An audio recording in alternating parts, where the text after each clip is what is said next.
and also I studied cultural studies as well. My bachelor is in.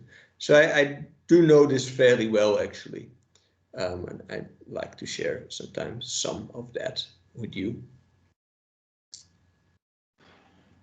What does this do? Oh no.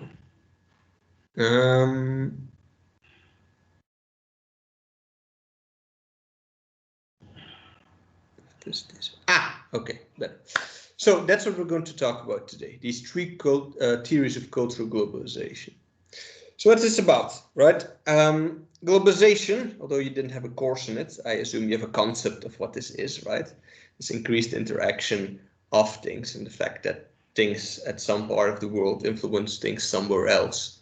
It connects people, mainly on an economical and technological level, and a political one, but also on a cultural one, right? Globalization is increased interaction, must have some kind of impact on culture.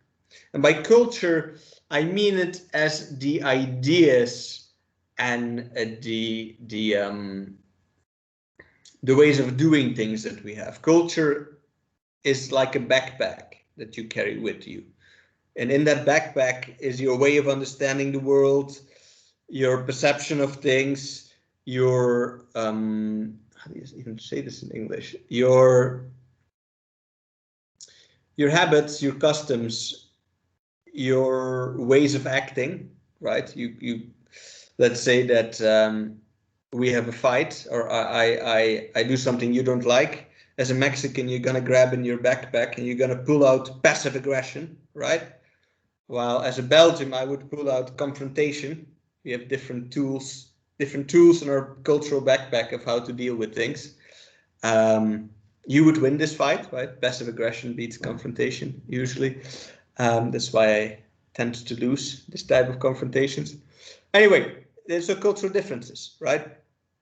And then that's what I mean with culture. Your habits, your beliefs, your symbols. But they are impacted by globalization, by confrontation with other cultures, and by the force of globalization itself. The question is what happens to them. There are three main theories that try to explain this. And for cultural conservatism, of course, it kind of matters what is happening to your culture to decide how you're going to preserve it, right? Or if you should preserve it or not. That's my angle here. You have three main theories. You have differentiation, which means that cultures are going to grow apart. You have convergence, which says that they're going to become similar. And you have hybridization that says that they're going to mix. We're going to discuss all three of them in detail. And at the end, we'll talk about which one you like more of these things, or you not like more, which one you think is more accurate. It's not about what you would like, it's what you think is happening. Okay, does that sound acceptable, Mr. Hugo? He's always hidden from me. Yes, teacher. Okay, good. So then let's start with it. We're going to start with differentiation. This is the one that connects a bit to this neoconservatism that we talked about earlier. The core idea of differentiation is that cultures don't mix, that there's some essence to a culture, there's something to a Mexicanness, right, that is stable. Cultures are different from each other, they see the world different, they have different ways of acting, and they will remain like that. If a foreigner comes into the culture, he will be influenced by the culture. He's not going to change the culture, right? I'm not going to change passive aggression. I'm just always going to have problems with it. So cultures, they're affected by globalization, but only in a superficial sense. As in, okay, you might learn new words from other countries or something, but that doesn't necessarily change how you act, right? By knowing about Japan, you're not going to start acting Japanese. It's not going to change the fundamental structure of how society works. That's the idea. So it doesn't change any of the core assumptions, and it shouldn't. It's also a normative claim here. Countries should not adapt to other countries, and culture, from conservative perspective, should not change. People shouldn't suddenly feel different about life because they know that in Turkey it's different. In other words, a cat is a cat, and a Mexican is and will stay a Mexican. That's the idea, right? Just like you have different animals with their natures, you have different peoples, their own cultures, and that's how it's going to be. Now, if you say that it should be like that, that's obviously a conservative position, right? You say, well, we have to conserve. Well, that's cultural conservatism. You're gonna conserve your own way of doing things and not adapt to the others, even if confronted with them. So you know the others exist, you're not ignorant of them, but it's not going to affect you deep down. Now, in a world where cultures don't mix, right? If you imagine them as kind of balls that cannot mix with each other, at best, these balls are not going to bump into each other. They're just going to stay separated from each other, and you're just going to be on your own in a nationalistic sense. At worst, these balls are going to crash into each other, but they're going to crash. They're not going to pass through or mingle, right? There's going to be a clash. There's going to be a conflict. So at worst, these conflicts, these cultures will find conflict with each other because they have these differences. If they get in contact, it's going to be a negative contact. It's going to be conflictive. This theory became quite popular late 90s, early 2000s. This is, let's say, where this debate flared up when I was a student. One context is this neoconservatism that I talked about, this thing where the United States intervened in the Middle East. And thus the main confrontation became between the West and Islam. And that debate, I don't know how present that is on your minds, or if that's still a topic today, but it was very much one of the main conversational pieces in the world 10 years ago or 15 years ago.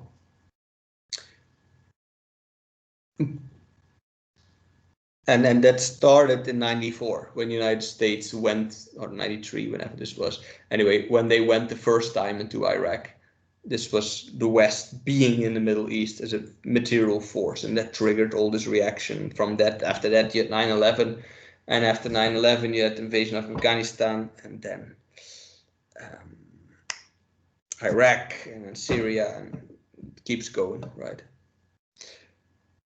The other more European debate, where this plays a big role in, is about integration.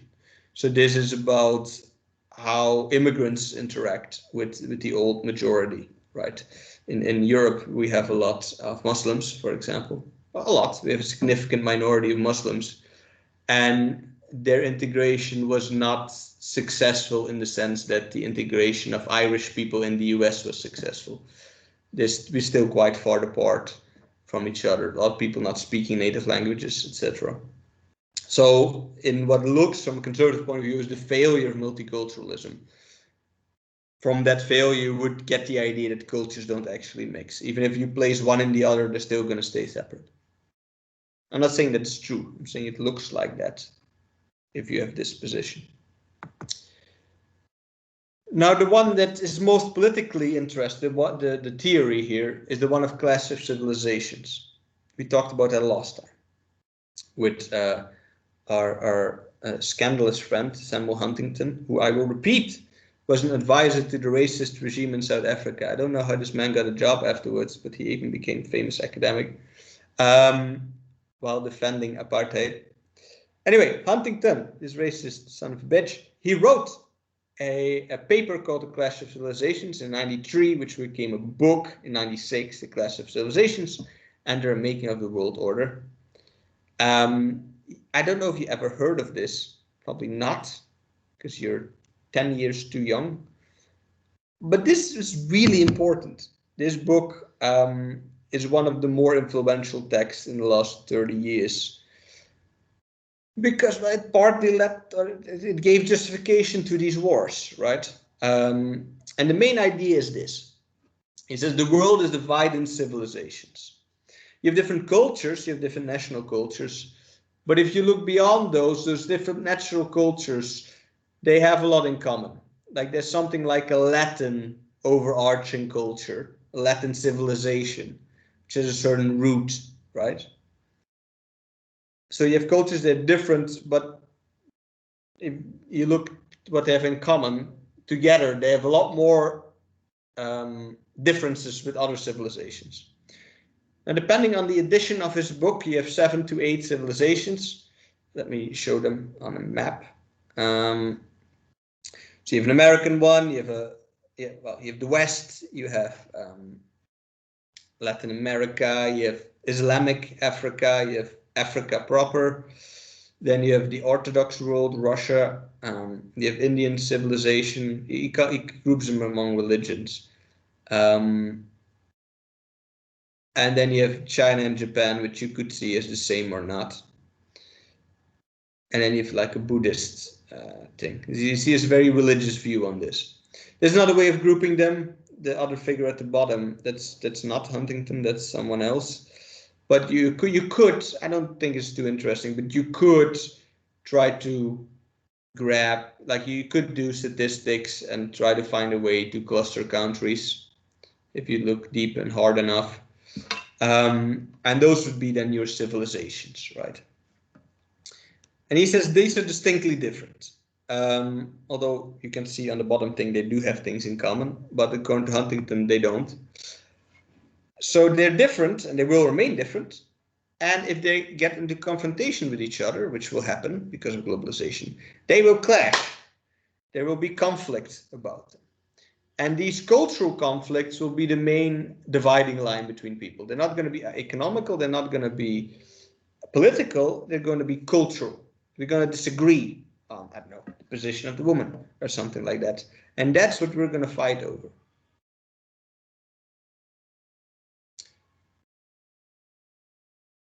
Now, how did this get into being, this clash of civilizations? The best part of his theory is kind of his history part of it. So he says, at first, civilizations were simply separate from each other. These were the happy times, right? The dark Middle Ages, yay! They were separate and everybody was on their own and life was good. Then we made the first mistake, he would say. The West went to other countries, colonized them, and now Western civilization kind of influenced all the others. But that started falling apart after World War II. Now you had a new constellation in which the world was divided among political lines, communism and capitalism, right? But he says this was largely artificial. So, for example, the Communist Party united a lot of countries that were culturally different. If you think of Russia, in Soviet times, Russian main newspaper, Prava, each day would be printed in 114 languages. So every day you would have 114 editions of the same newspaper. That's how many ethnicities they had inside the same country, right? So you can see they're hiding a lot of diversity behind the flag of communism. And once communism goes, this all breaks apart, right? So after the end of communism, you have this massive fragmentation and you have a realignment. Instead of politics being the main divider, countries would group together based on culture. The Christian ones would separate from the Orthodox and the Islamic ones. And the West loses some of its power, even if it won, because of decolonization and then like the final end of that. So now you have a new situation where the West is no longer dominating in a physical sense the world, and the world is very fragmented. And that is going to lead to conflict, he thinks. Between who? Well, between the civilizations that are most different from each other. And the most different ones are the West, the Chinese, and the Muslims. They're like the three poles. And if they have some economical conflict, it's going to become a cultural one. And they are going to compete.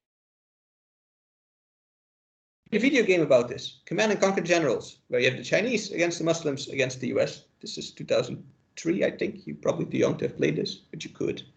That will be the new front line, right?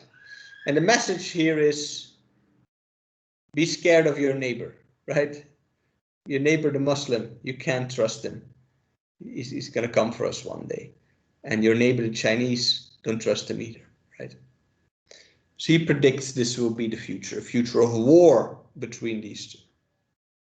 Didn't really happen like that. There was some war with the Muslims, but mainly for economical reasons. But anyway, that's the clash. That's where this goes in the bad scenario. Miss Sophia. I don't know a lot about like Chinese culture, but it is a good reason to say that, or is just because he was a racist? Yeah, he's a military-minded person, and he's thinking of where the next wars will be. He's not saying the West is superior to the Chinese. He says they're different, and because they're different, they're not going to get along. Oh, And okay. if you're gonna have a war about something else, like about an oil well, the groups that are going to form, the coalitions are going to be among cultural lines. The Asian countries are going to side with China, and the Western ones are going to side with US. And that conflict is going to become about more than just that oil well. It's going to be about ways of looking at the world, and the Chinese who live in the US are going to start having problems, and then it's going to be a conflict. Okay, But the got it. Chinese is in the future. The conflict that he said is going to be first is going to be with the Islamic civilization Hmm. because they have more interaction and they're the most different, like the opposite of the US, and they're not compatible. Secular rule with Islam is his idea. Um, Okay. does that explain a little bit? Yes, because like I thought that maybe in his ideology, like we receive many propaganda, bad propaganda about like Arabic people, Islam people, Chinese people. So I started to question myself if it has a reason or if it Uh, was saying this that because he grew up thinking that way. No, he's not saying that, but it's suggested in a way, like, or he's predicting in a way that this is gonna happen. Um, so no, like this is not fascism. He doesn't say that the West should conquer all these countries or that the West is superior to them. He just predicts drama, and he what he wants is countries to stay on their own ground and to not interact to avoid the drama. That's the Okay. solution, not war. The solution is to not interact and avoid the confrontation. But since he's an advisor to the Pentagon, he said, "Well, let's build warships just in case, right? The Muslims are coming." And well, the problem. So let's get to criticism to what you're saying. The big problem with this theory is it's very dangerous if it's not true. Because if it's not true, you're going to seek conflict that's not actually there, right? And you're going to create this enemy image that Sophia is talking about Islam, for example, which helps fuel wars. And these wars happened. The US did invade that world, and the Muslims did engage in, well, their counter terrorist attacks, right? And it became this thing of West versus Islam. Although there originally wasn't necessarily a conflict there, you do have two cultures now who think that the other is the enemy and that they hate each other and that the other is bad. And that's still going. In Europe, at least. You still have minor terrorist attacks. And we are, to the best of my knowledge, still messing with them militarily. So this theory, the more you say it, the more it becomes true. It's self-fulfilling, right? If you see the other as the enemy, they're going to become the enemy, and you're going to have friction, and you're going to start demonizing each other. Unless, of course, all of this is true, and this is inevitable, then we could as well do it. But that's well, if it's not true, this is really the wrong way of handling things. Also, one of his problems is with his concept of civilization and that they're so-called different. He first of all ignores that civilizations are are not uniform, right? Not all Mexicans are like by this logic, Mariana would be conservative because the average Mexican is. I don't know shit, but the green hair again makes me doubt, right? But by this logic, she would be conservative because you're reduced to your civilization. So it hides internal diversity within them. And it's a real stretch to think that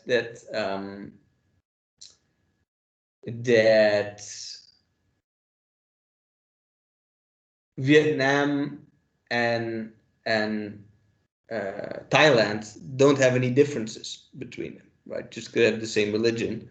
That would be, or that US and Canada are somehow the same or whatever. So it kind of ignores what I think are more important differences, like political differences or economical differences, right? Rich and poor are kind of bonded together here. And it also ignores similarities between them. For example, Mexico, I think a conservative Mexican would have a lot in common with a conservative Turkish man. They're both machismo. They're both, like Turkish and Mexican culture, if it comes down to actual rules and how people behave, are probably not going to be that different, even if you have different gods and things like that. If you, for example, you remember Broncos, Cuchar Hermano, right? Yes, yes, yes. Yes. That's Sharia law. That's Islamic law. Under Islamic law, you cut off the hands of thieves. Bronco didn't invent this. So really, Bronco's a fundamentalist Muslim. He doesn't know this, but he is. So that there are similarities between cultures too, that you're hiding with this view. And well, the last problem is that this ignores the other two explanations that we're going to get to. This ignores hybridization and convergence.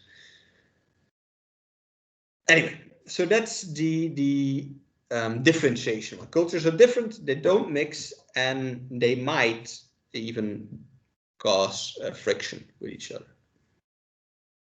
We move on to the second perspective. That is convergence.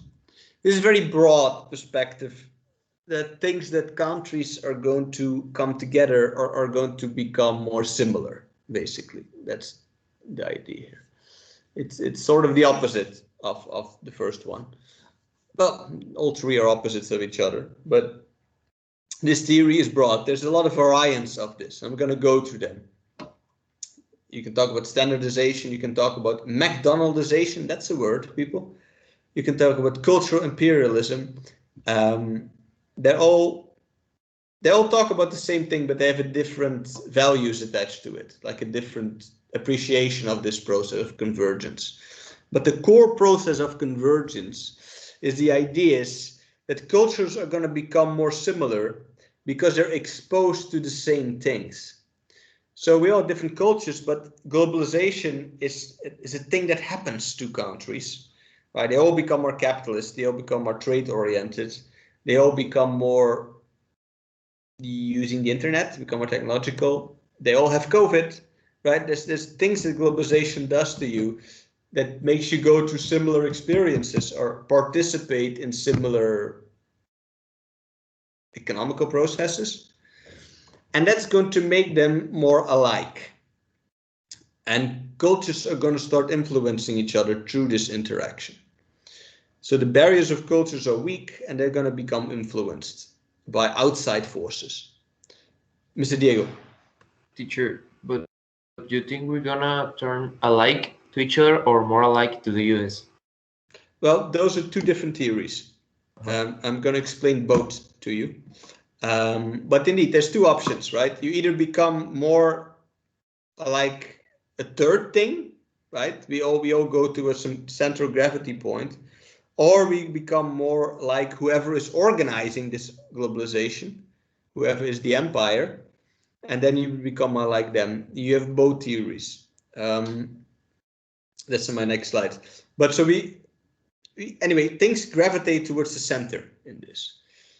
And on a small scale, that means that countries are going to gravitate towards bigger cultures, like within a country, right? Or indigenous cultures are going to gravitate slowly into mainstream Mexican one, and then Middle American culture is slowly going to standardize around Mexican one, and then that is going to be either absorbed by Latin America or by North America, but whatever, right? You're going to take influence from the bigger things that influence you. And how that turns out this process, there's various theories here. Most of them are negative in the sense that they think this is going to end badly for the countries, or not badly. That it's a sad thing that this is happening. Why? Because of the processes on the background. So what's happening? What's causing this, right? One of the processes that is at work here is the loss of diversity. The world, although this is a nice paradox, or it's an illusion. We think the world is getting more diverse because we know more about other countries, but that's not actually happening. The world is getting less diverse.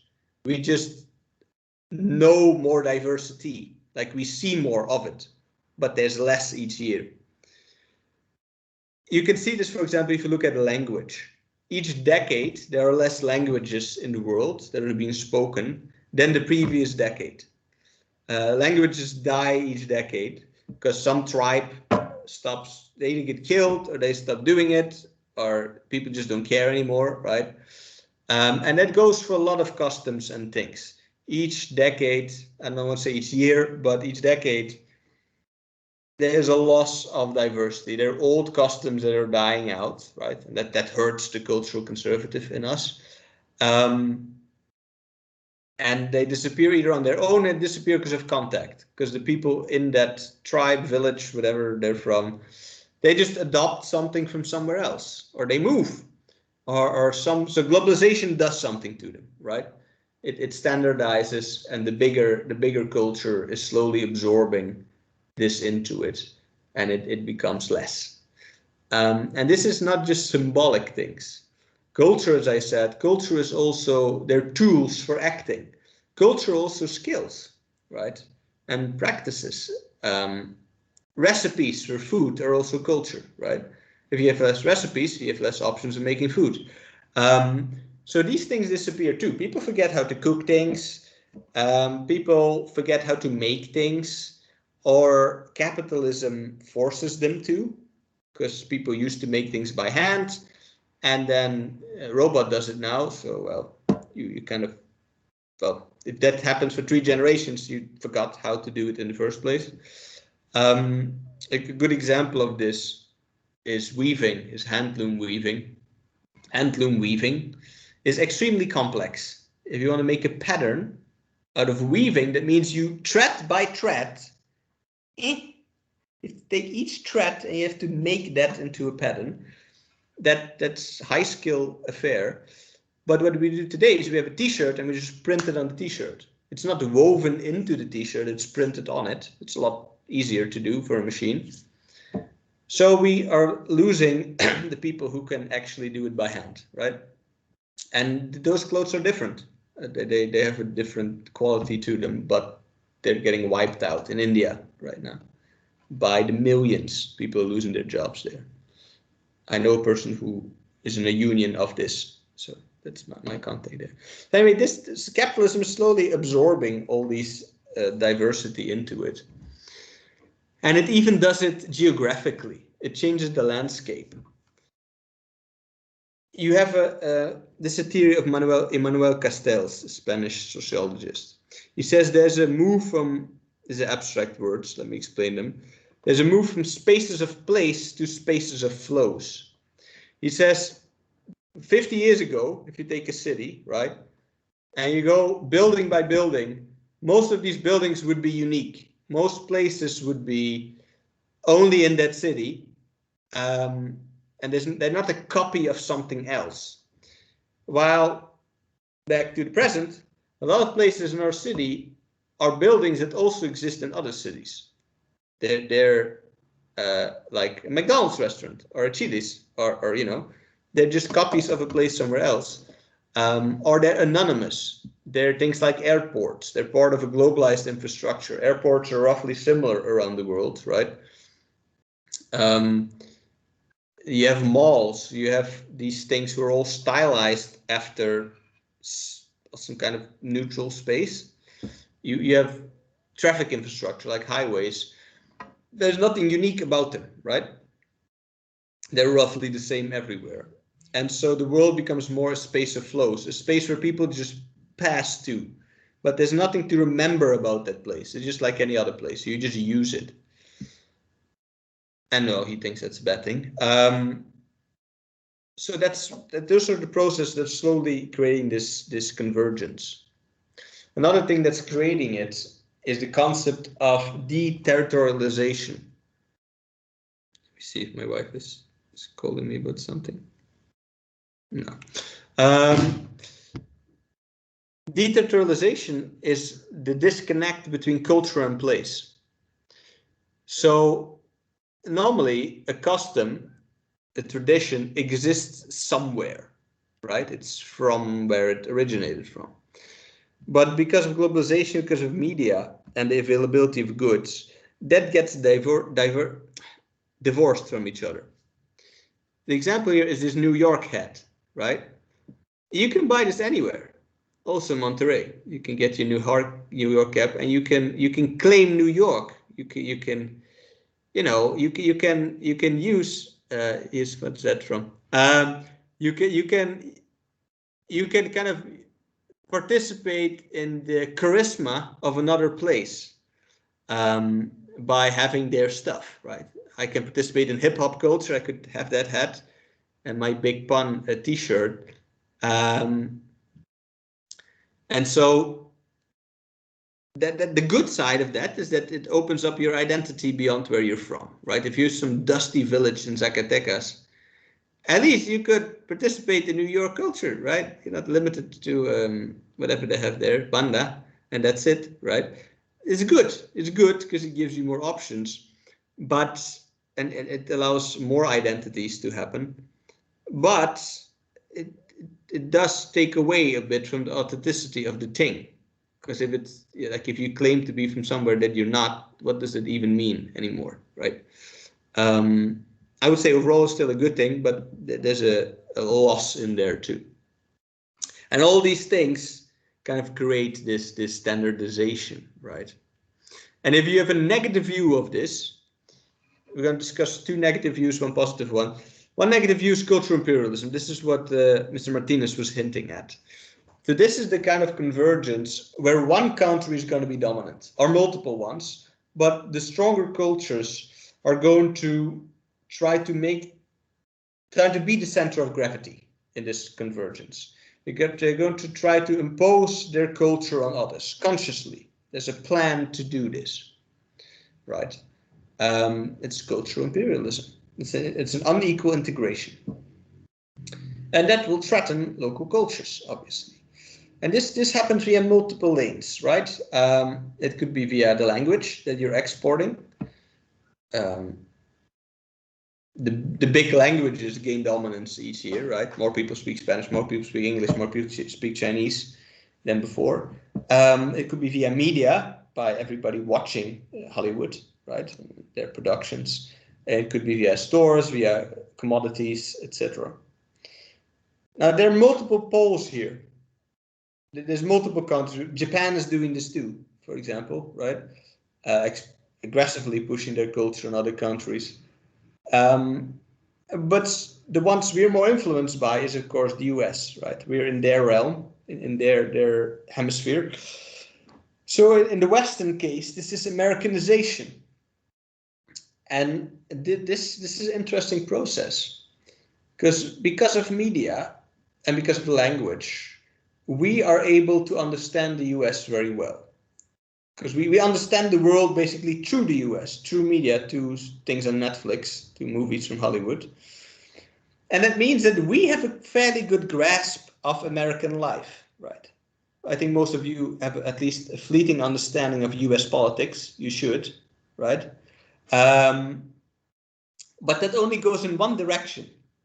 It's always amazing how little Americans know about the rest of the world, including Mexico, right? I think you remember all this time Fox News talked about Mexican countries in Middle America.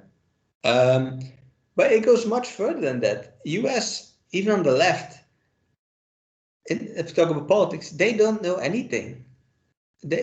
For example, a lot of people on the left, Bernie bros, have no idea who AMLO is. have no idea that Mexico is already on the left. They still think we're in Peña Nieto's era. I'm always amazed by this. Just to go on a rant here, to bring my point. I remember watching this election debate about why did Latinos vote for Bernie? And nobody, and Mexicans, and nobody for a moment considered that the majority of Mexicans was already on the left, right? Nobody brought up Mexico because they don't know. I talked to another guy the other day who didn't even know we had a drug war. He said, well, what are cartels? I said, huh? Dude, right? He was an influencer. He had like 7,000 followers in politics. He didn't know about drug war. Anyway, they don't know about us, but we know about them. And that gives them power, right? Because we have empathy with them that they don't even have with us because they don't know us. And it also helps their commercial interests because we're going to buy American style things. The example here are these red cups. I don't know if they're still hip, but they used to be 10 years ago. Red cups are red cups. They have no other property than being red, right? They're not more useful than any other cup. The only reason people in San Pedro, at least, want them is because they seem American, because that's what Americans have. And you want to be cool and malinchista, so you have these red cups. Because hey, it's like I'm at a house party. Yes. For drinking. Yes. Yeah, that's what I'm using them for. So, but it means you're going to buy red cups, which are sold by HEB. So, you know, it's still in there. It's something in it there. They also export Halloween, right? Is a good example of a tradition that they exported. You probably like Halloween. I don't. But anyway, this didn't exist, right? Christmas, or their version of Christmas. All these things they're pushing on the world. It's working. It's obviously working, right? St. Patrick's Day. This is the weirdest thing. This is not even American, right? But they then popularized it, and now in Mexico you have the two, and you know. Anyway, this is in their economical interest because we're gonna buy their stuff because we know about their stuff. Of course, they're not the only country. Mexico does this as well to Latin countries by exporting our telenovelas. Right? We are our own empire. We don't notice that, but we are. Culturally, Mexico is quite strong. It exports a lot of content to other countries. Japan is a good example of this, right? Japanese, probably they're second after US in being most influential, at least on youth. That's cultural imperialism. Usually seen as at least a suspicious thing. Now let's shift towards more positive appreciation of this. A more positive view would be that we're becoming more together, but we're not going to any country what the convergence is doing. In a way, it's making us more rational. Like we're becoming more alike about good things. We interact with each other, and what comes out of the interaction is that we keep the things that work best, right? We standardize around good practices, basically. Because countries share the best parts of their culture, and that's going to standardize largely among Western values, but maybe Western values are superior, so this is not that bad, right? So you can see in the world that the world is becoming more alike in terms of practices, or at least it looked like that in the early 2000s. And certain things are globalizing. Human rights, for example, democracy is spreading, or it used to be spreading. I think now it's gone a bit backwards, but for a while that was the case. Individualism, property, trade, if you're into those things, they're spreading, right? The communists will be angry here. But to talk about something neutral, education, for example, organized education is one of the only things that the world is linearly progressing in. A lot of the things we're taking one step forward, one step backwards, right? Poverty, climate change, etc. Are they getting worse? Education is one of the only things that never got worse.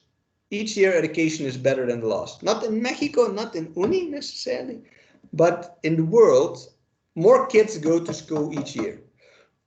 And that's a good thing. I hope you agree. as to the real anarchist who hates this. But so the idea that kids need to go to school, that is mainstreaming in the world. Countries are at least trying to do this. So you can say we're becoming better by becoming more similar. We're becoming all more modern, and we're all gravitating towards this kind of maybe European model of social protection and education and healthcare and whatever.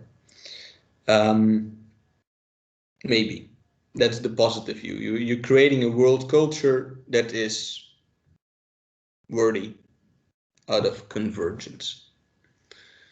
So that would be the good outcome, given you value these things. There's certainly things to value there, like human rights, for example. So it's the positive universalist case. And then lastly, you have something that's in between, called McDonaldization, which is a theory, a book of George Ritzler. It's quite important sociologist. So what's the idea here? It's more complex than it seems. It's not that, oh, everybody's eating junk food and going to McDonald's. That's also happening, but that's not the point. The point is not that we have more McDonald's in the world. The point is that we are becoming more like McDonald's. The world is becoming more a fast food restaurant. The whole economy is becoming like a fast food restaurant. We're not exporting, well, we are getting more hamburgers, but we're all getting into the McDonald's mentality, he says. Now, have you ever seen this movie? I think it's called The Founder, which is about McDonald's. It's about the guy who started McDonald's. No? Yeah, with Michael Keaton. I guess. I don't know actors, but it's about some kind of sad douchebag, and he starts McDonald's, and then anyway, what it shows you is how McDonald's was different from any other hamburger chain. What the innovation was, it's not that their burger is better, it's their production process. It's so much faster than everyone else, and they can actually do it as fast food. You order, you get it. They were the first one to do that because they rationalized every step. Every baking fries takes so many minutes. From the fries, you need to turn only 90 degrees to put them down into the bag. Like they measured out every single step of making a burger. And they built their restaurant around that. So that's McDonald's original innovation, was efficiency over everyone else. And that's what's happening here. The idea is that what the convergence is doing is it's creating rationalization. Rationalization as in breaking down a process in smaller steps and doing them in an optimal way everywhere, right? So society, everything in society is becoming more like McDonald's, he said. It become more consumerist. That's part of McDonaldization too, right? The fast aspect of fast food and the junk aspect of it.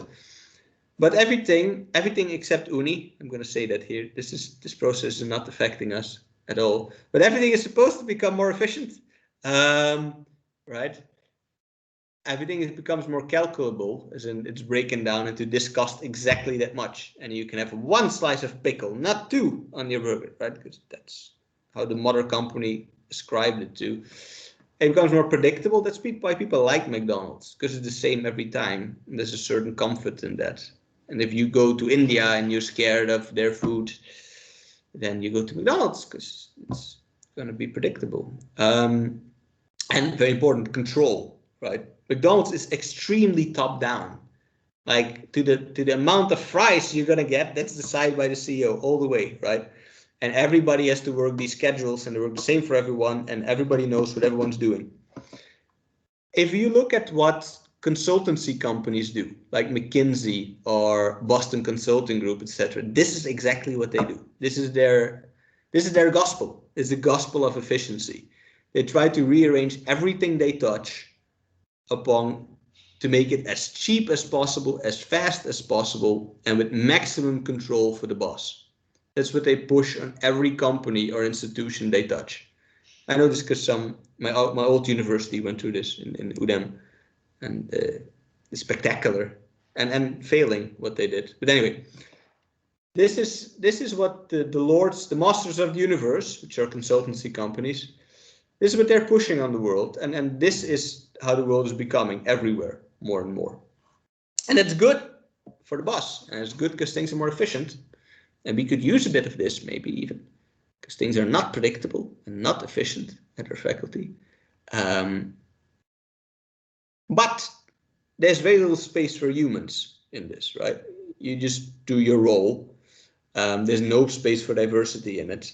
And there's also no space for quality, because efficiency and quality are kind of on opposite ends. You have to choose between them, right?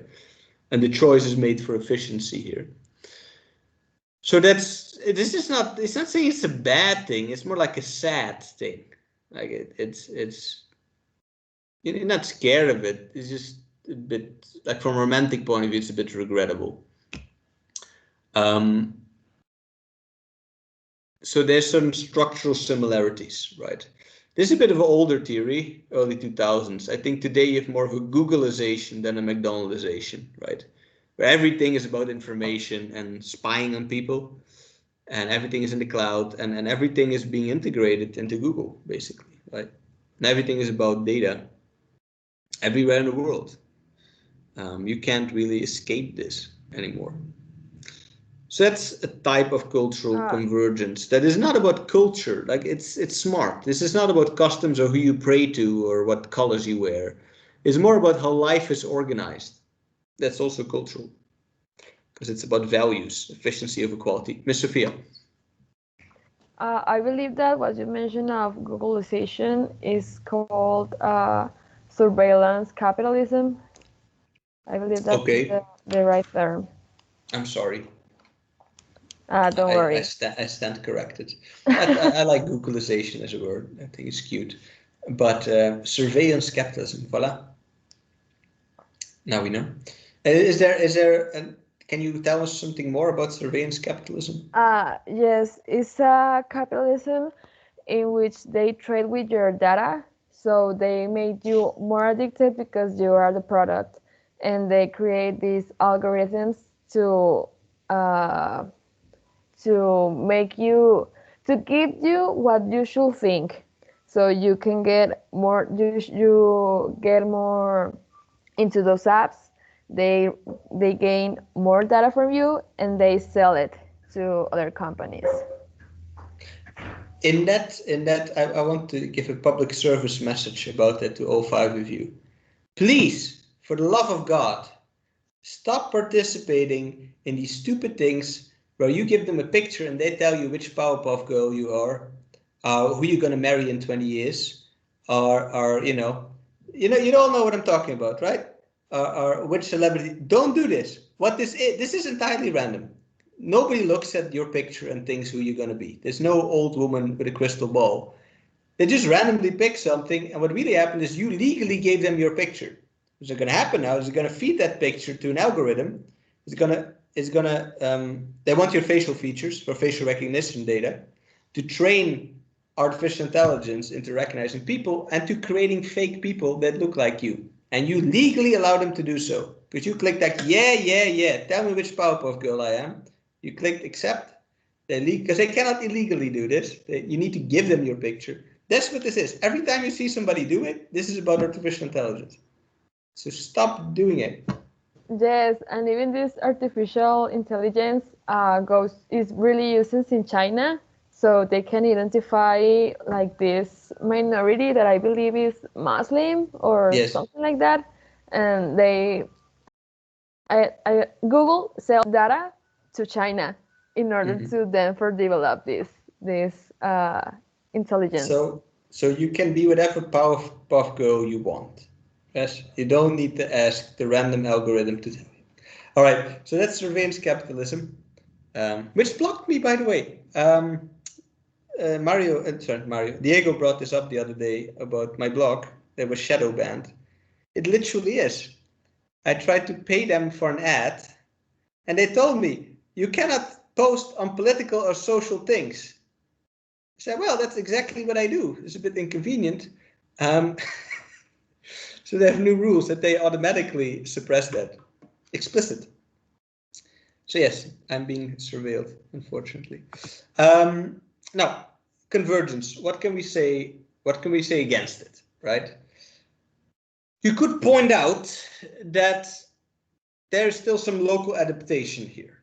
So yes, capitalism is creating the same environments everywhere, but there's still slight differences. So yes, you have airports everywhere, but there's not going to be an OXXO in Thailand in the airport. There's only been an OXXO in Mexico City airport, right?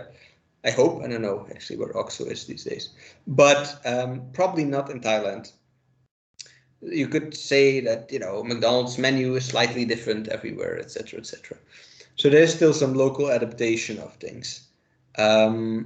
Capitalism doesn't just run through. It itself needs to adapt. You have an Asian capitalism, you have an Islamic capitalism, you have a Russian capitalism. They're different in practices. The other thing you could say, that you could call this a conspiracy theory. You could say, well, with imperialism, it's conscious, right? Somebody they're trying to do this. You could contest that. You could say this is too much James Bond like there's some central villain, Dr. Culture, who's planning that, you know, we're gonna create more transgenders by having the Kardashians everywhere, just to annoy these Muslims, right? We're gonna make their little sons doubt who they really are. You could say that that's a bit too far-fetched and that's not happening. Or is it? Right? I can imagine the CIA literally doing that. But I don't know. So you could contest it. You could say this is not actually happening. And a bit better argument is it's very typical of white people to think that the whole world, like to think of themselves as more powerful than they really are. It's easy to think that the world is becoming more Western, but that's not necessarily what's happening. Good example is religion. Atheists always think that religion is about to end, right? That's not what's happening in the flesh. In the flesh, religion is winning. If you count heads, because religious people have more children than atheists, there's more religious people each year. Even if atheism on theory like grows, it doesn't grow in numbers. It just wins debates, but it doesn't win souls necessarily. So in the same way, it could be a distortion to think that the West is growing while really China is growing and Africa is growing, right? Maybe there's just a lag on us seeing that the West is not actually winning. Maybe. And lastly, it's not because this convergence happens that it's going to be peaceful, right? Maybe they're going to resist it. If you got these bigger cultures that are becoming more the same, that makes it easier to have conflict between groups of countries if they share the same culture. And this cultural imperialism might trigger this clash of cultures.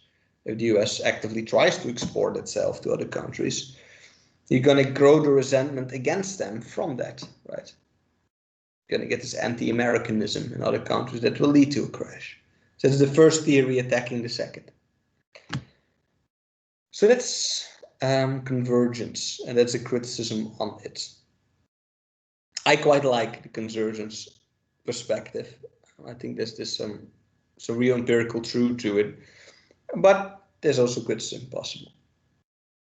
And then, by logic of deduction, we now get to the third perspective, which is hybridization. There's some variants of this theory, right? But one book, if you want to read about, is Globalization and Culture by Jan Nederveen Petersen, who used to be a professor of mine. Bad one. But anyway, this guy was always drunk or some stuff. But he's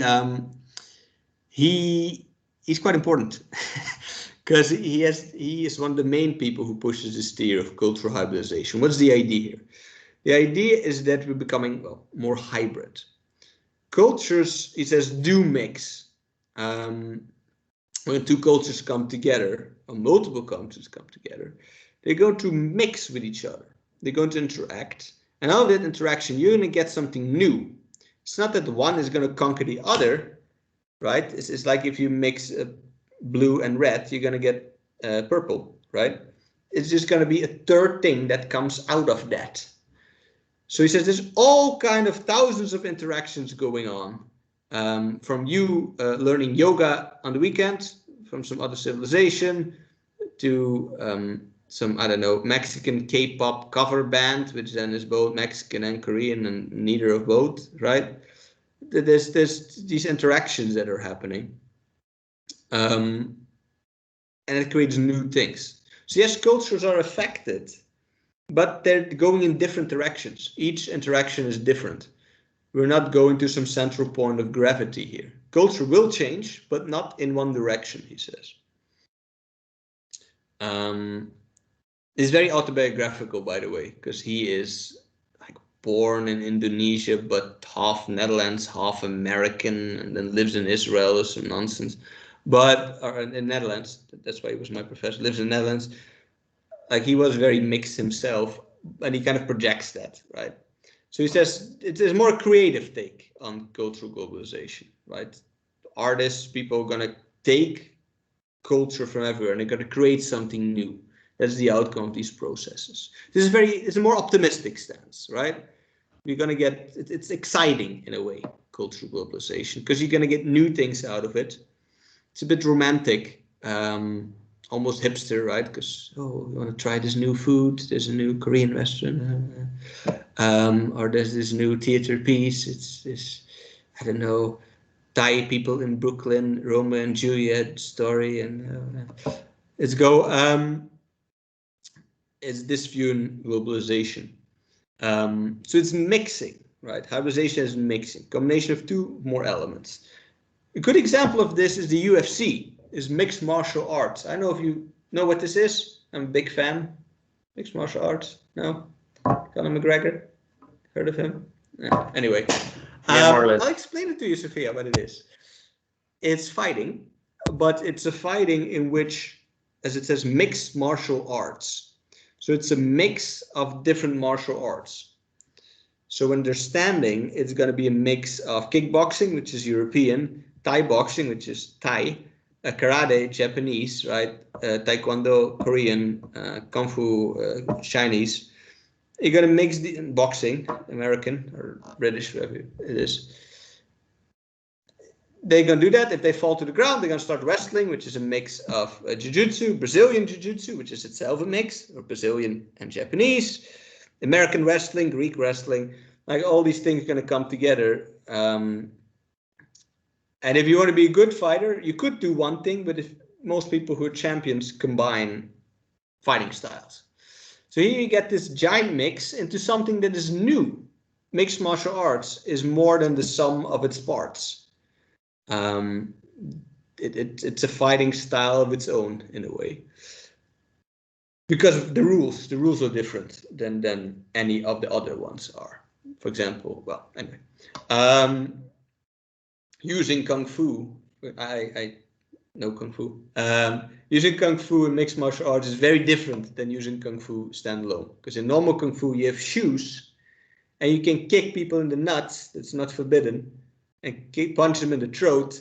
And in MMA, you cannot. You have no shoes, so you cannot do a front kick because you would hurt your toe, for example. Well, you can do a front. But anyway, it's different, right? The sum of the parts is different than the parts. If you look at this picture, for example, this is a few years ago, fight for a women's title. The darker girl is Amanda Nunes, still champion today. She's very interesting because she combines all these styles. She fights more Muay Thai, which is Thailand style of fighting. On the ground, it's Brazilian Jiu-Jitsu. It's Brazilian. She herself is very diverse, right? Woman, lesbian, multiracial. So you get this giant mix, right, of many types of diversities together. And that's cultural hybridization. And now you know what the UFC is. You should watch it. Now, what's leading to this, right? There's a number of processes that feed into this cultural hybridization. Have all kind of funky names. The first one is globalization. I think it's a stupid word, but anyway, globalization is about the local adaptation of global processes. So the processes are global, the flow of capital, the flow of media, of internet. Like imagine it like birds that are flying, like a swarm. They still need to land somewhere. And when they land, it's going to be different. They're going to land differently in each country. So it's a localization of global processes. What does that mean? Netflix, for example, is going to have different shows in different countries. And your country could actually force them to only have national shows if that's what you would want to. So it's a nationalistic approach where you force global flows to land in your country on your terms. China has their own internet, right? McDonald's doesn't sell beef in India because cows are holy, right? So their burgers are different, etc. They don't sell pork in their Middle Eastern ones. I don't think McDonald's sells pork anyway, but whatever. Bacon. You can't have bacon on your burger in Saudi Arabia and McDonald's. So it kind of becomes localized there, is the idea. I think it's quite a superficial thing, but that is happening. You also have creolization. Creolization is about two things coming together and creating a third thing, particularly when it comes to language and kind of more, I don't know, culture, like language, music, etc., not economical processes. So Chicano culture is a great example of this, right? It's American and Mexican mixed. They kind of have their own slang, which is neither, right? They're not, to my impression at least, they're not Mexican. Um, they have Mexican symbols, but they're quite different. I also don't know too much about Mexico in my small exposure to Chicanos. But then, well, they have their own identity within the US, right? And they have their own combination of words.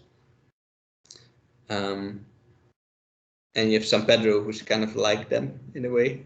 Kids go to school in English here and such. It's creolization, that process.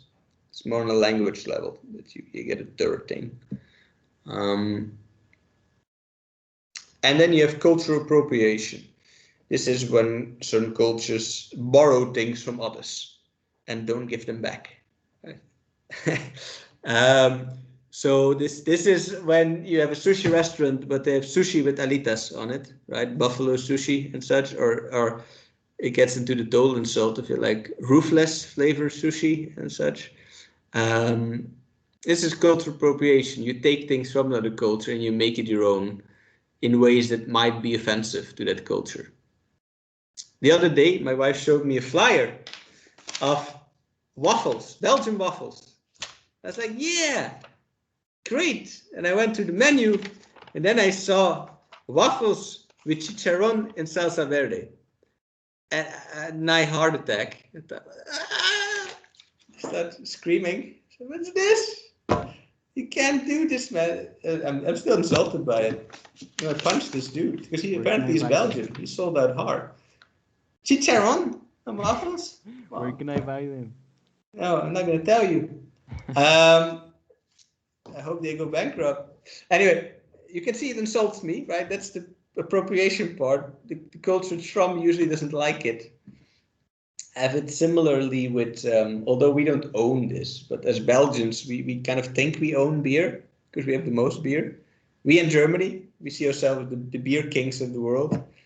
So micheladas hurt my soul too. Like you have beer and then you add like soy sauce to it and all this stuff. It's like, and chili. No, what are you doing? But that's cultural appropriation, right? That's cultural appropriation of European beer into Mexican. You add your spice to it, and that leads to a new thing. Michelada is not beer. It's thing of its own. I pronounce that right or not? You know what I'm talking about, right? Yeah. Yes. So that's stealing from the cultures, which is a productive process. You create new things. It only hurts to that minority, but whatever, they should get over it. It's cultural hybridization, yes, leading to the Michelada is a good example of that. Or the I have a doubt. yes, I had a friend, a Belgian friend in the high school. he was like from intercambio. Okay. And why did the French fries, if they are Belgian, why they and name it French? Because Belgium was part of France. Belgium got independent around the same time that Mexico did. Um, so Belgium used to be French, I think, when they invented French fries, and I think that's why they call them French fries. Okay. So my answer, I don't know, right? This is my best gamble on this because Belgium used to be French. So that or they stole it from us. But French fries are not from France. They're ours.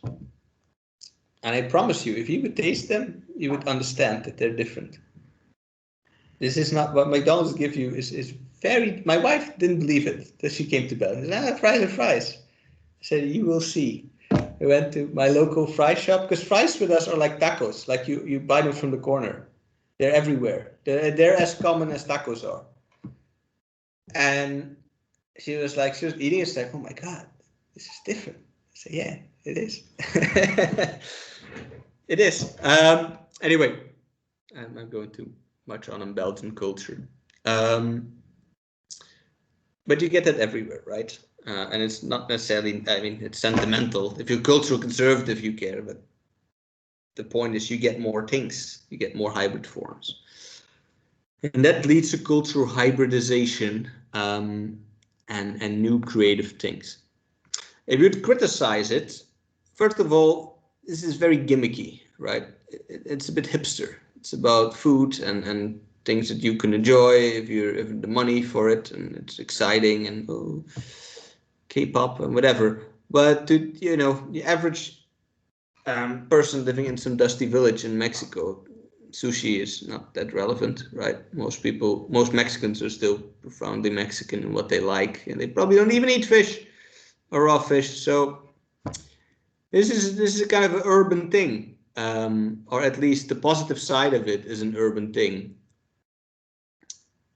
and this matters. It doesn't, like, we're not talking about what we like. We're talking about what is happening, and if for the majority this is not happening, then cultural hybridization is false, right? This is not the dominant phenomena. If most people don't participate in this, so it being hipster argues against it in a way. You could say that. You could also say from a differentiation perspective that this is superficial. This is about food and sports maybe and some kind of hobbies. But you might, I don't know, you might play Japanese video games, but you still experience profound culture shock if you would go to Japan. If you would teleport into Japan, I mean, it doesn't mean you speak Japanese or you know how to behave or anything, right? And their orderliness, right? You don't get Japanese orderliness from eating sushi, right? So there's still a huge differences below the surface. You could say that. And to me, very interesting criticism is from the convergence ones. I think it cuts deeper. It says, yes, the shape of things is becoming more hybrid. But below the water, what's really happening is it becoming more capitalist. Yes. So yeah, you have different flavors in restaurants, but the real change is you have more chain restaurants. The same with the UFC. What's really happening is that combat sports, again, I talk about things I know well, they're all becoming more like American wrestling, like the WWE. They're all becoming more spectacle oriented and about TV ratings. That's why you have to do these press tours before you fight, and you have to trash talk each other, and you have all this leading up to the actual fight. And so everything is becoming more American entertainment style, even if the content is different. So you could say, yeah, there's mixes, but below these mixes, there's standardization. And again, you could argue against that's true, but that's not culture, right? That's economical standardization, not cultural one. I know that's a debate between these theories. They all have criticisms of each other. And that's kind of where we end, right? The question is, are they opposites? Are they really incompatible? Is it one or the other? All three things happening at the same time? etc. And so what do you think? Do you think this, if we go from this the assumption that they're all happening right now, one of them might win, right? One of these, let's see them as currents in the ocean, one is going to get stronger and going to swallow the others. So what do you think? Do you think one of these three forces of cultural globalization is going to become dominant?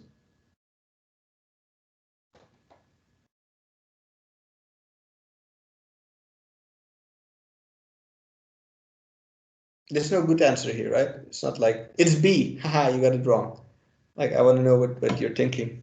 I Well, for what I see from in social media, I believe that cultural hybridization is right now the main theory, because for example, you can see it right now it is how do you say it? Like spirituality. Like Mm-hmm. all girls are into spirituality, but they don't recognize that it's just Hinduism, like whitewash Hinduism and Buddhism. So then you can see, for example, even in clothes, Mm-hmm. uh, many like 2 years ago there were these dresses that were similarly to gitanos. How do you say gitanos in English? Uh, uh, Gypsies. gypsies, yeah, like Ah, these dresses. And I think that it's cultural hybridization because in a way everything is whitewashed by the United States, and if the United States do it, you create like a third thing, and everyone is into it. But again, it's superficial things. but okay, that's interesting. But then you get to this discussion of what's really happening, right? Is it more about the hybrid part or about the whitewash part? If it's more the white, if you place more emphasis on the second, Hmm. it's more convergence, right? At the end, it becomes more McDonaldized in a way, fast, accessible, shallow, right? Like the watering down of Buddhism into karma and all this stuff. I remember that in last semester, when we saw neoliberalism, you told that right now there are too many like mainstream things that are just way to make the individual responsible of their like own misery. Not in that Mm-hmm. words, but that was the idea. And you mentioned like spirituality, that right now you Mm-hmm. have to wake up at 3 a.m. and meditate, and then you will become successful. uh, and since that day, I've been thinking about specifically spirituality. But because of that, and as you say right now, that you become more capitalist right now, that's why I will say cultural urbanization. Because Okay, okay. everything is more like, let's become capitalist and more money, let's produce more things, and let's make people believe that they need like more things that they in the first place didn't need, but it's just a result of a third thing. Because I don't Okay. believe that if we start consuming, for example, Buddhism, many people are xenophobic, like they don't like Asian people, so they will push it away. They wouldn't buy it if it wasn't a combination of a big country as the United States, for example, or any European country. Plus, even to add to that, I would say that our image of Buddhism itself is Disneyfied. I think we see Buddhism as better than it is also, like as a good stereotype of itself. For example, you have the idea that Buddhists are peaceful, right? Buddhist monks are committing genocides in the last 10 years against minorities. And they're monks. It's not like, you're fake Buddhists. No, quite clearly are. Um, so we have like stereotypes of other cultures, and then we create a hybrid of that stereotype. So it's like two steps removed from what it really is. Um, and I'm not trying to insult Buddhism, right? I'm just saying that there's this, like the image that we have of it is still something different. And that goes with everything. Okay, so you point at the forces of hybridization. Does anybody else see something else happening? Yes, I agree that is just like this of the cultural mixes is Hmm. a consequence of like the economic thing, like open more markets in more places. And also I think I'm really I don't know, because I think I'm biased because in my experience I could see like, yeah, we are really Americanized, and Hmm. we have all these uh, plazas, esfera, and we have we talk English and everything. But when I moved, now I live in Santiago, and then sometimes one time I went to Galeana, this municipio, Hmm. and it's really different. Like my reality is not all Nuevo León reality. So I think it varies from people. And for example, my opinion, like cultural appropriation is bad because, for example, I saw that a designer was copying African patterns and she was selling it, and then he got demanded by that. But for me, that, like, of course that's wrong. But and I think like, no, yeah, we should respect all cultures. But what I do is, you know, buy, like, I don't eat like Mexican food every day, or I don't just only speak Spanish. Or for example, my social media, I have a lot of different um, videos, for example, but from people around the world. Like I am really mixed, but it's also like The um conservative would warn you that this is gonna end bad. but like if I focus like, okay, well, what is my culture? I don't know. I don't know what I'm supposed to be doing or being defending because, well, like, I don't know, Starbucks. Like HEB. I don't know. Who, I don't You, know. you need to take more trips, field trips to Mexico, maybe. Yes. And that's it. Okay. Do you like if we that is hard for you to do, but if you could take out any other policy or politics of it, do you appreciate this this style of the new government in trying to be very traditional Mexican what they do? Like instead of suits, wearing guayaberas, try to encourage this very local thing, to make infrastructural projects to try to make it localized in time symbolism, etc.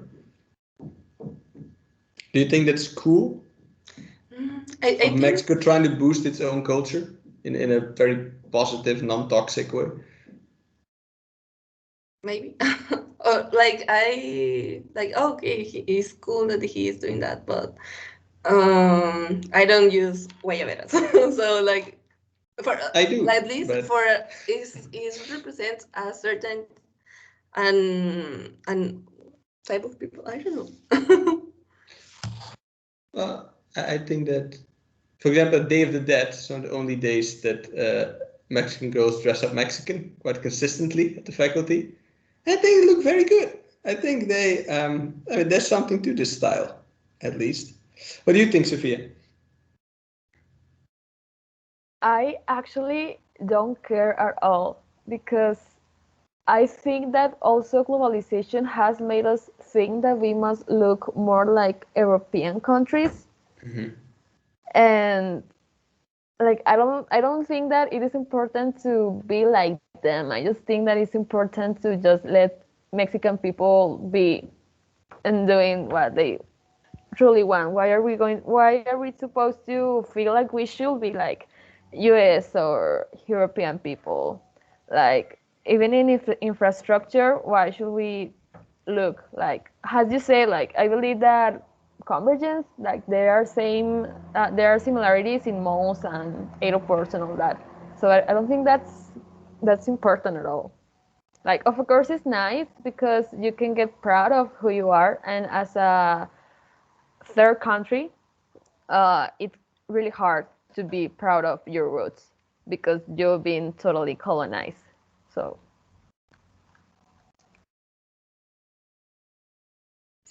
Uh,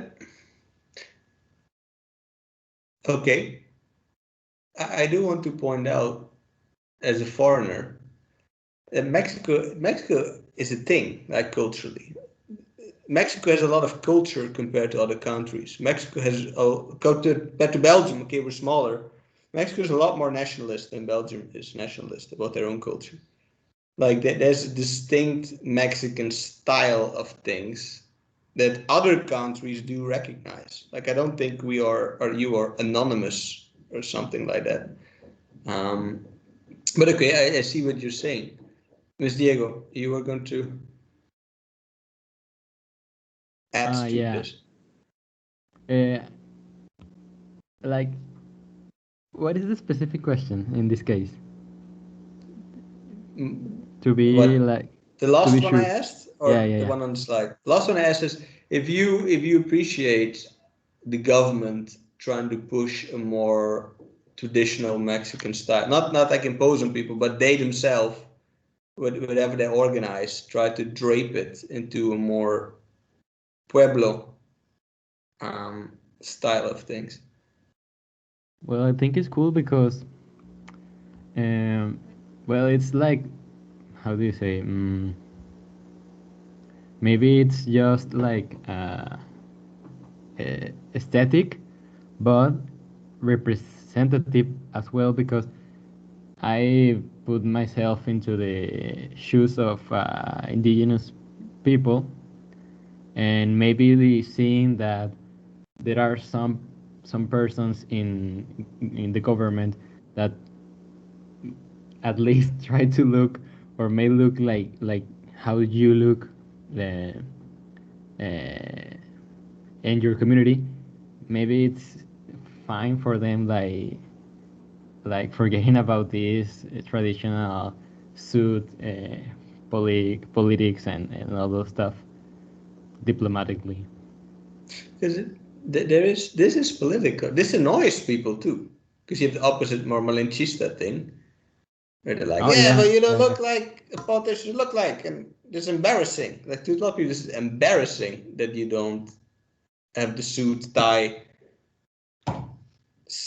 style. Yeah, I have also heard like no, they just populist or they want to look like Evo and, and all those things.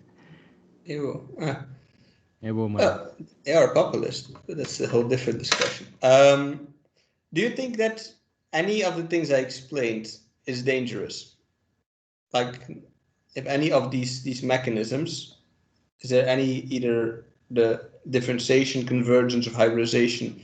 Do you think if you go back now to conservatism, what the class should be about, do you think any of this is worth resisting, or is something that is worrying?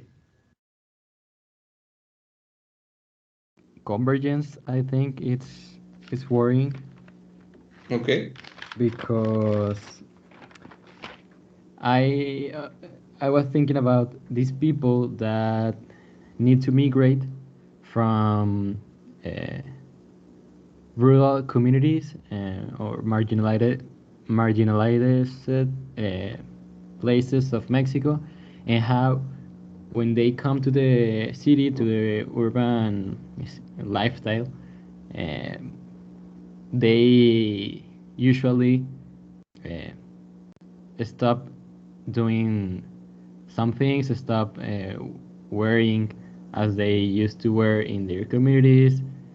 Maybe they stop talking their language, and at least in the Mexican case, that's for me the risk for indigenous communities, and it's like really common here in cities like Monterrey that receive a lot of migrants from rural zones. I'm an agent of convergence, right? I'm pushing English and European political ideas on you. So I will apologize in the name of convergence there. Hugo, what do you think? Because you're silent, my friend. I think it's good that he dresses like that. Also because he comes from from a ranchito, a pueblo in Tabasco. So I think that's really his culture because in that region of the country they were like that. Also, Mm-hmm. it's not like mocking about people's culture because some people might think that he just wants to dress like this because he wants to like be approved by the indigenous people, but it's really his culture. Also, I think that it's good because we are losing our costumes each time because we try to dress more, as Sofia said, like other countries, like try to dress in a more modern way. So I think that it's good that he conserves his traditions, and I think that it's good for our people, all the country, that traditions, good traditions, are the part of our culture. Also, I think that these the originary people might feel more represented because they also have suffered of racism here in our country. I Mm-hmm. think that it tries to include them and it tries to normalize the way they dress, their costumes, sorry, their Okay. and doctor. I don't really see a bad thing on it. Some people say, as you mentioned, like that he doesn't formal, that he does not act like a president, like as a common president. But I don't see why that should be a problem. Okay. And is any of you, if we talk about the clash perspective for a second, right? Are any of you worried about other cultures? Not influencing you, but in there being a conflict with Not not really. immigrants, right? Just the Mhm. influence of another, like a religion coming, or like, is that something that would worry you, Mr. Yes. Hugo? Uh, I don't think so. For me, a religion because um, I see that like foreign, not foreigner, but any religion. I'm an atheist. I am worried about religion like getting mm, fanatizing people because Mm-hmm. I think that like it interferes with people like learning and knowledge. So that's the only thing I would be worried about other cultures. In that just religion getting too strong and attached to a people.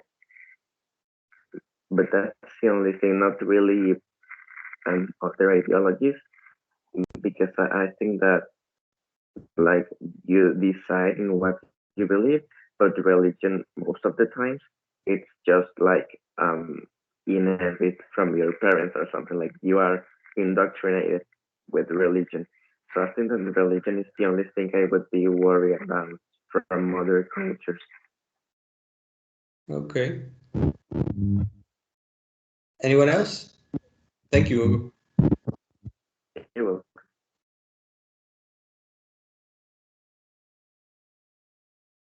Are you worried about Islam? Not really a Mexican worry, but I saw a video that in Saudi Arabia, they are financing mezquitas all around the world, and these mezquitas are extremist. But here, like, I don't know if I think it's in Europe where they are putting the mezquitas, not here in what are Mexico. mosquitoes? The mezquitas. Where Mosques. You mean? yes. I thought you were talking about mosquitoes or something. It's a No. weird plan. No. But I think maybe that would be like a thing to fear. But I don't know if that's propaganda from the place that I received that No, information. this is true. They do that. They've been doing that for 20 years. Yeah. Okay. Well, we're going to talk a bit more about these subjects when we get to nationalism, which just kind of deals with the same issue, but more in a physical, less cultural sense, right? I hope, was this class somewhat useful to you? It was different. It was not politics, but Yes, It was, teacher. Actually, I've been thinking of an idea that is related to this. I don't know if it's too related, but it's kind of related. But okay. about how immoral is like this globalization sometimes.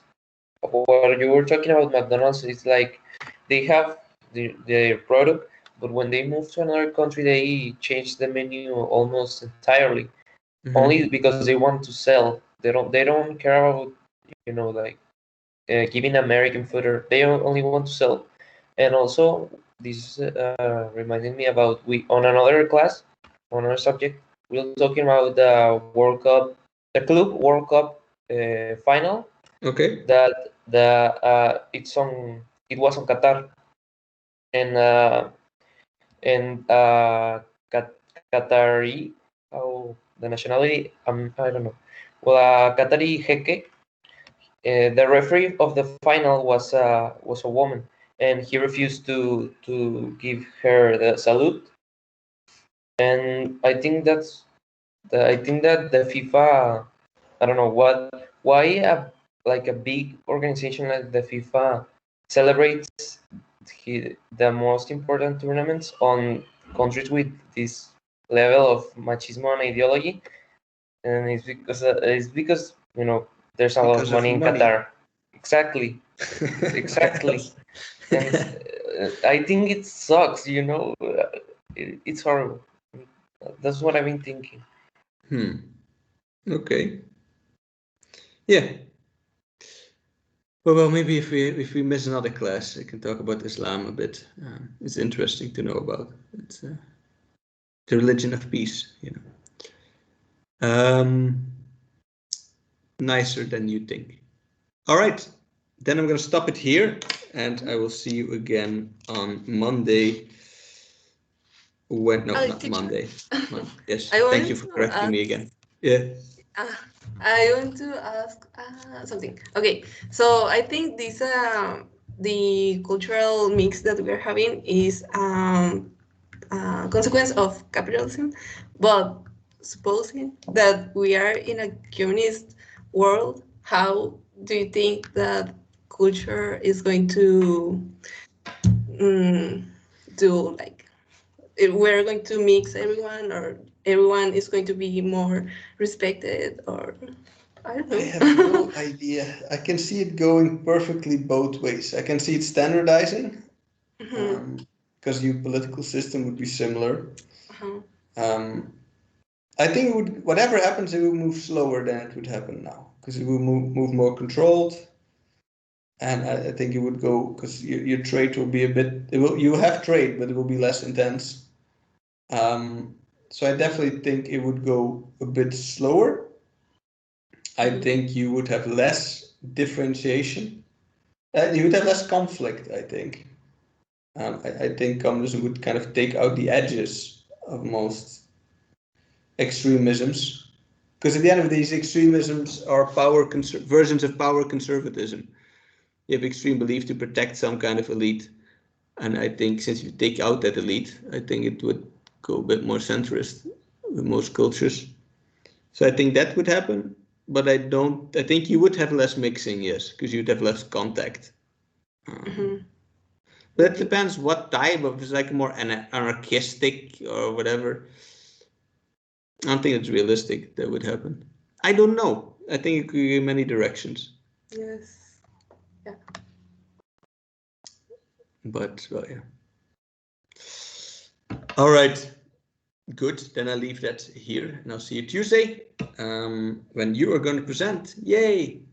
Always the best classes for me. So I look forward to hearing you. All right. Take care. Bye. Goodbye. See Thank you, you. Thanks for teacher. Thank you. having See you. us Bye. today.